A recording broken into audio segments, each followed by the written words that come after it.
السلام عليكم ورحمة الله وبركاته. أعوذ بالله من الشيطان الرجيم. بسم الله الرحمن الرحيم.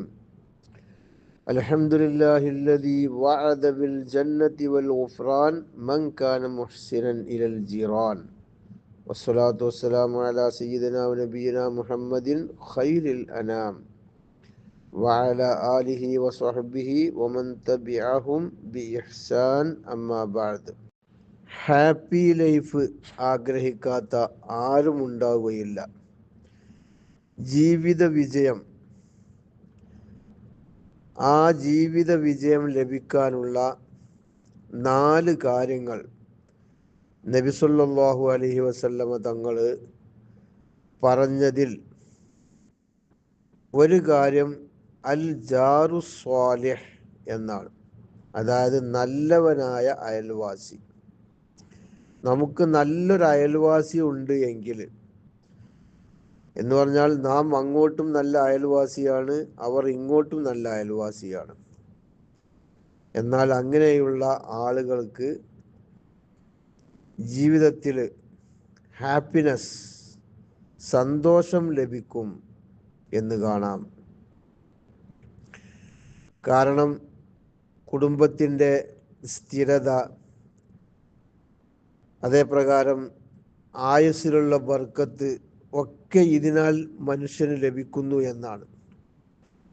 നബി സല്ലല്ലാഹു അലൈഹി വസല്ലം തങ്ങൾ ഒരിക്കൽ പറയുകയുണ്ടായി, സിലത്തുർ റഹീം വ ഹുസ്നുൽ ഖുലുഖ് വ ഹുസ്നുൽ ജിവാർ യഅ്മുറാനി ദിയാർ വ യസീദാനി ഫിൽ അഅ്മാർ. അതായത് കുടുംബബന്ധം പുലർത്തുക എന്നതും സൽ സ്വഭാവി ആവുക എന്നുള്ളതും അയൽവാസി നന്നാവുക എന്നുള്ളതും, ഈ 3 കാര്യങ്ങൾ. അയൽവാസി എന്ന് പറയുമ്പോൾ നാം അവരുടെ അയൽവാസിയായിരിക്കും, അവർ നമ്മുടെ അയൽവാസിയായിരിക്കും. അപ്പോൾ ആ അയൽവാസം നല്ല നിലയിലാവുക എന്നുള്ളത്, അങ്ങോട്ടും ഇങ്ങോട്ടും, ഈ 3 കാര്യവും യഅ്മുറാനി ദിയാർ, അത് വീടുകളെ പുളകം കൊള്ളിക്കുമെന്നാണ്.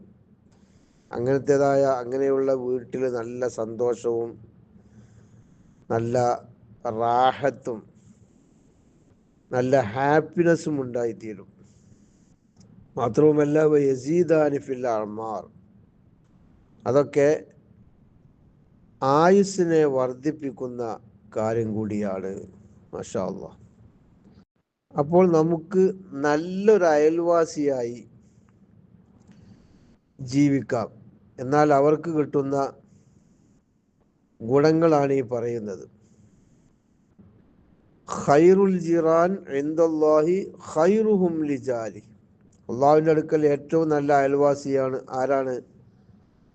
അത് തൻ്റെ അയൽവക്കത്തുള്ള ആളോട് കൂടുതൽ ഖൈറായ നിലക്ക് പെരുമാറുന്നവൻ ആരാണോ അവനാണ്. അവരാണ് അള്ളാഹുവിൻ്റെ അടുക്കൽ ഉത്തമനായ അയൽവാസി എന്ന് കാണാം. കാരണം അയൽവാസി നന്നാകുമ്പോൾ അതിലൂടെ അയൽവാസിയുടെ ദുന്യാവ്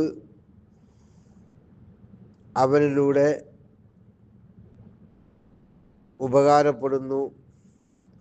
അതുപോലെ തന്നെ അയൽവാസി കാരണം ആഖിറത്തിൽ ശഫാഅത്ത് ലഭിക്കുന്നു എന്നുള്ള ഒരു ഉപകാരം കൂടി അതിലുണ്ട്. ഹദീസിൽ കാണാം, മാമിൻ മുസ്ലിമിൻ യമൂത്ത് ഫയഷ്ഹദു ലഹു അർബഅത്തും മിൻ ജീറാനിഹി അൽ-അദ്നൈൻ അന്നഹും ലാ യഅലമൂന അൻഹു ഇല്ലാ ഖൈറാ ഇല്ലാ ഖാല അല്ലാഹു അസ്സ വജൽ ഖദ് ഖബിൽതു ഇൽമകും ഫീഹി വഗഫർതു ലഹു മാ ലാ തഅലമൂൻ. ഒരു മുസ്ലിമായ മനുഷ്യൻ മരിക്കുമ്പോൾ അവന് വേണ്ടി അവൻ്റെ അയൽവാസികളായ 4 ആളുകൾ സാക്ഷി നിന്നു. അടുത്ത അയൽവാസികൾ എന്താണ് സാക്ഷി നിന്നത്? ഈ മരിച്ച മുസ്ലിം ഖൈറല്ലാതെ അവനെക്കുറിച്ച് ഞങ്ങളൊന്നും അറിയുകയില്ല, അവരിൽ നിന്ന് ഗുണം മാത്രമേ ഉണ്ടായിട്ടുള്ളൂ എന്ന് സാക്ഷി നിന്നു. അങ്ങനെ 4 ആളുകളെങ്കിലും അയൽവാസികൾ ഇവനെക്കുറിച്ച് സാക്ഷി നിന്നാൽ അള്ളാഹു പറയുമെന്നാണ്, നിങ്ങൾക്ക് അവനെക്കുറിച്ചുള്ള ആ അറിവിനെ ഞാൻ സ്വീകരിക്കുകയും നിങ്ങൾ അറിയാത്ത അവൻ്റെ ദോഷങ്ങളെ ഞാൻ അവന് പുറത്തു കൊടുക്കുകയും ചെയ്യും എന്ന് അള്ളാഹു പ്രഖ്യാപിക്കുമെന്നാണ്. അപ്പോൾ ഏറ്റവും വലിയ ജീവിത വിജയി നല്ല അയൽവാസിയാണ്. കാരണം ആ നന്മ കൊണ്ട് അവൻ്റെ ദുന്യാവും അവൻ്റെ ആഖിറവും രക്ഷപ്പെടുകയാണ്. നബി സല്ലല്ലാഹു അലൈഹി വസല്ലം തങ്ങൾ ഒരിക്കൽ പറയുകയുണ്ടായി, നിങ്ങൾ ഇൻ അഹ്ബബ്തും അൻ യുഹിബ്ബക്കുമുല്ലാഹു റസൂലു, അള്ളാഹും റസൂലും നിങ്ങളെ ഇഷ്ടപ്പെടണം എന്ന് ആഗ്രഹിക്കുകയാണ് എങ്കിൽ ഫഅഹ്സിനു ജിവാറ മൻ ജാവറക്കും, നിങ്ങളുടെ അയൽവാസിയോടുള്ള ബന്ധത്തെ നിങ്ങൾ നന്നാക്കുക. നല്ല അയൽവാസിയായി ജീവിക്കാൻ നമുക്ക് അള്ളാഹു തൗഫീഖ് നൽകുമാറാവട്ടെ. അസ്സലാമു അലൈക്കും.